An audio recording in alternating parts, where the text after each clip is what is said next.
32. Go ahead. And ye shall know the truth. And you shall know the truth, brothers and sisters. And the truth shall make you free. And the truth shall make you free. Now, when Christ came on the scene and made such statements, he was showing that he was the way, he was the truth, opposed to any other way that was set up within the earth when it comes to a path, when it comes down to a path leading to righteousness, or to get into the kingdom of heaven, or to do what's pleasing to the Most High. So we must know the truth through Christ. Let's get St. John 14:6 real quick.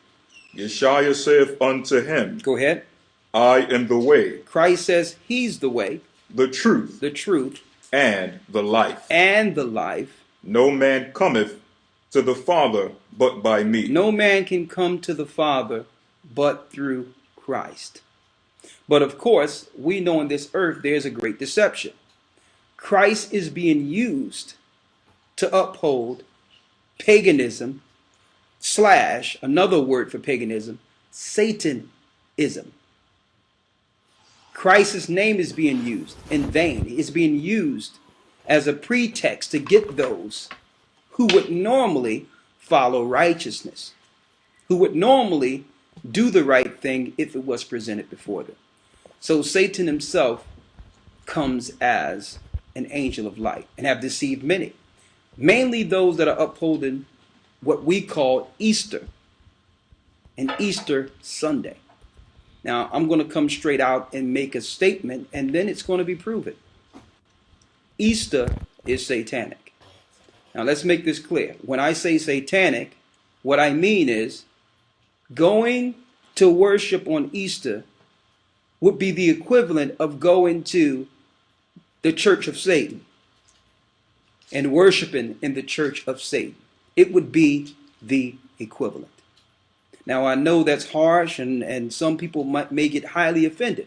But the resources and the history we're going to bring forth will show you exactly its origin. And then you make a choice whether or not this is something that you would like to continue with. But the statement I'm making, you're going to find it to be true by the end of this lesson. That we've been deceived in every part concerning Christ's death and resurrection. And his death and resurrection have been hijacked and covered and cloaked now in our modern time with Easter. Now, if you're going to be celebrating Christ's death righteously according to the Bible, should not we in the Christian church, if we're in the Christian church, should not we be following the Passover? So how is it that the Passover have been now substituted for Easter? Christ was given up on what we know according to the scriptures on Passover night. He was given up. So if we're going to be celebrating Christ's death, should we not be celebrating the Passover? Who substituted this for Easter? Now, I'm going to show you the deception. All right. Let's go to Acts the 12th chapter. I'm going to show you how the powers that be use trickery to lead us into following a day that didn't exist amongst Christ's Christians. Now, there's a difference between Christians that followed Christ and the Christians that followed the paganism of Constantine. See, when Constantine came on the scene in the 4th century, something happened. They injected the pagan Roman worships with Christ's name. And they cloaked and hid their satanic worships by just changing the characters of their gods into biblical names, but still kept the same worships on the same days. Now, let's get Acts 12:5, and we're going to show you one major part of that deception. And this is why many Christians today will believe that Easter is a day one should follow. We're told that Easter, Good Friday, is the day that Christ was crucified. This is what we're told. and that Christ rose on Sunday morning. And that's why they claim that they have changed the Sabbath from Saturday to Sunday. But there's something wrong with that. You cannot get 3 days between Friday and Sunday. Try it. You can't. Impossibility. That's 2 days. So they have deceived us to the point where we can't even count to 3 anymore. But let's first go to Acts, the 12th chapter. And I'm going to show you, because they had to put the deception in the book to substantiate this major worship, this major change in Christendom. Let's read Acts 12 and 4. I'll start at verse 3. Acts 12 and 3. Thank you, brother. Yes, sir. Yes, sir. Acts 12 and 3. Yes. And because he saw it pleased the Jews, he proceeded further to take Peter also. Then were the days of unleavened bread. Then was the days of unleavened bread. And if you read Leviticus, the 23rd chapter, which I know a lot of you do or did, or if you've run into this video for the first time, you can go into Leviticus 23 and see the Feast of Unleavened Bread begins with the Passover. See? Read. Verse 4. And when he had apprehended him. And when they apprehended Peter, he put him in prison and delivered him to the quaternions of soldiers to keep him, intending after Easter. Intending after what? After Easter, to bring him forth to the people. Intending after Easter to bring forth Peter before the people. Now, this is the Romans, the same people that are ruling today, seeing Peter as a threat and was looking to take him and make him a mockery and looking to execute him.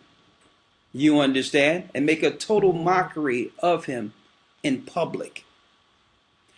They had their armies guard him so that he couldn't escape, so that they could bring him when? Read it again. And when he had apprehended him. And when they took him, when they apprehended him, when they detained him, he put him in prison and delivered him to 4 quaternions of the soldiers to keep him. Look how many soldiers they needed to keep this good Christian. You understand why? Because Christ's kingdom and Christ's doctrine was a threat to the Roman way. The Roman way is the world we see today. Right? Christ was a threat to that. Peter was given the keys to the kingdom. So now that Christ was out of the way, who's the next in line to be martyred or to be ridiculed? You got it, Peter. So these same Romans, supposed to be the Roman Catholic Church that's celebrating Easter today, are behind the killing and martyrdom of Christ and the disciples. Now, how did that switch where the Romans become the good guys? When back then they were apprehending, detaining, killing, and murdering and crucifying Christians. See, I'm going to give you a secret. For those who don't know this, though, you're going to find that the Romans had a problem with these particular Christians because, let me show you. Hold that, get Acts 13 and 1. See, if you're going to church tomorrow, if you're a Christian, you ran into this, you need to really check this out. Peter was detained. Now, that's something that, we know a little something about. Coming up from where we came up, living. Being detained. Okay? Being incarcerated. But listen to how the Bible describes Peter. It might be a little different than what you will see on a cathedral in front of your Catholic church. Read that. Now there was in the church that was at Antioch certain prophets and teachers. Certain prophets and teachers. As Barnabas and Simeon. As Barnabas and Simeon. We know Simeon is who? Peter. Read.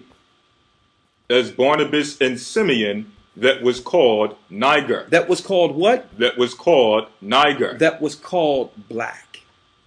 See? So the original disciples, and I know that to a lot of people it doesn't matter, Of course, it doesn't matter now that the truth is coming out. But lo and behold, Simeon Peter was Niger. He was a black man. So was all the disciples. Peter was Niger. He was a black man. So was all the disciples.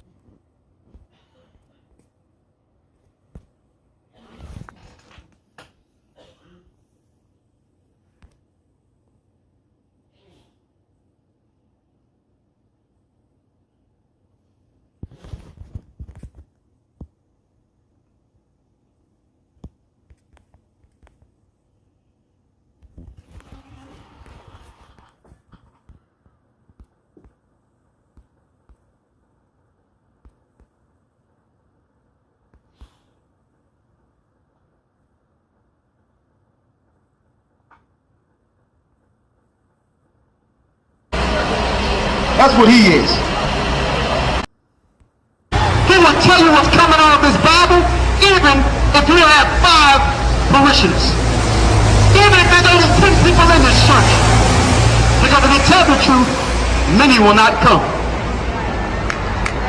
How can you tell your congregation that Christ really was not born on December 25th? It was not Nimrod's birthday. Nimrod's birthday. So if he was to tell his congregation that, how much money would he lose? Millions. So he can't tell you the truth. He has to live the lie to keep his family fed, to keep his bills paid, to take his children and take them on trips off of your money. A preacher, if he was real, he would tell you in Jeremiah the 10th chapter, thank you brother, he would tell you in Jeremiah the 10th chapter, you're not supposed to have a tree in your house. That it's paganism. It's idolatry.